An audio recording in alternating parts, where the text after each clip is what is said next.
Kashi news channel, सच है तो बोलेगा।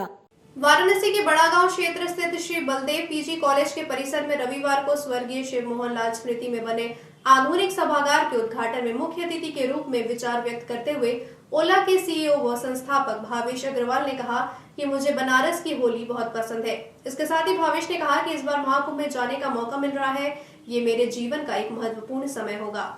बता दें कि श्री बलदेव पीजी कॉलेज के सभागार का उद्घाटन करने पहुंचे ओला के सीईओ भावेश अग्रवाल ने अपने उद्बोधन में कहा कि बीते 10 वर्षों में इस धर्म की नगरी के बेसिक स्ट्रक्चर में काफी बदलाव महसूस कर रहा हूं। भविष्य में ग्रामीण आंचल में भी अपनी ओला कंपनी को बढ़ाने का प्लान करूंगा। इसके साथ ही कहा कि ओला अब नए तकनीकी क्षेत्र में आगे बढ़ रहा है। ईवी की क्षेत्र में असीम संभावनाएं हैं और ओला का प्रयास है कि सभी को रोजगार मुहैया हो। भावेश ने कहा कि मुझे बनारस की होली बहुत पसंद है। इस बार महाकुंभ में जाने का मौका मिल रहा है, ये मेरे जीवन का एक महत्वपूर्ण समय होगा। वहीं महाकुंभ में इस बार आस्था की डुबकी लगाकर मुझे अच्छा लगेगा। वह एक नई ऊर्जा के साथ भारत के ग्रामीण क्षेत्रों के लिए भी मेरे द्वारा सकारात्मक पहल होगी, जिससे बड़ी संख्या में रोजगार के अवसर प्राप्त हो सकेंगे। उन्होंने साथ ही कहा कि वाराणसी में ओला के द्वारा कुछ बड़ा करने की पहल करने की तैयारी भी की जा रही है। इस दौरान कार्यक्रम में मुख्य रूप से पिंडरा विधायक doctor Awadhesh Singh, doctor SD Agrawal, SDM Pindra Pratibha Mishra, प्राचार्य डॉक्टर रविंद्र द्विवेदी, कार्यालय अधीक्षक आलोक चौबे आदि मौजूद रहे। बहुत बदलाव है। मेरे तो ननिहाल यहाँ से हैं, तो मैंने बचपन में बहुत टाइम लगाया है वाराणसी में भी और बड़ा गांव में भी। मम्मी यहाँ पे आती थी, हमें महीने महीने भर के लिए लेके आती थी। पुराने तब के टाइम पे सड़कें ख़राब होती थी और इतनी फैसिलिटीज़ नहीं थी, बट अभी तो इतना अच्छा वर्ल्ड क्लास एयरपोर्ट है जहाँ हम लैंड किए।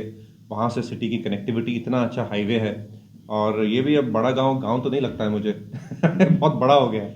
तो एकदम मेरे ख्याल से प्रगति तो काफ़ी फास्ट है और फैसिलिटीज़ एंड सुविधाएं काफ़ी डेफिनेटली ग्रो हुई हैं। देखा जाए तो काफ़ी बड़ा जो क्षेत्र जो है ग्रामीण क्षेत्र है भारत का, जो है जिस तरीके से आपने परफॉर्मेंस अपने किए ओले के माध्यम से, ओला के माध्यम से जो है, तो क्या ग्रामीण क्षेत्रों में भी कुछ सुविधाएं उसमें सुलभ कराएंगे आप? बिल्कुल, ग्रामीण क्षेत्रों पे हमारा डेफिनेट फोकस है। जैसे शुरू में ओला कैब्स थोड़े बड़े शहरों में था, बट अब 200 शहरों में देश में फैल गया है। और अब हमारा नेक्स्ट फेज ऑफ एक्सपेंशन है कि जैसे जैसे कि गांव है, बड़ा गांव हुआ, ऐसे बहुत सारे देश में गांव हैं। देश में तो ज़्यादातर नागरिक गांव में ही रहते हैं, तो उनके लिए special lower cost transport service हम कुछ लाएं, 4 व्हीलर, 3 व्हीलर, 2 व्हीलर। इसके साथ साथ इलेक्ट्रिक व्हीकल्स में भी बहुत इंपॉर्टेंट है कि जो गाँव में नागरिक रहता है उसको इलेक्ट्रिक व्हीकल खरीदने का मौका मिले, क्योंकि इलेक्ट्रिक व्हीकल से खर्चा आपका ट्रांसपोर्ट का 1/10 हो जाता है, एक 1/10। तो एक इंसान जो आज पेट्रोल का स्कूटर यूज़ कर रहा है या बाइक यूज़ कर रहा है, उसकी जगह अगर इलेक्ट्रिक बाइक यूज़ करेगा तो उसके लिए सेम महीने का कम से कम 5 से 10 हज़ार रुपया सेविंग होएगा।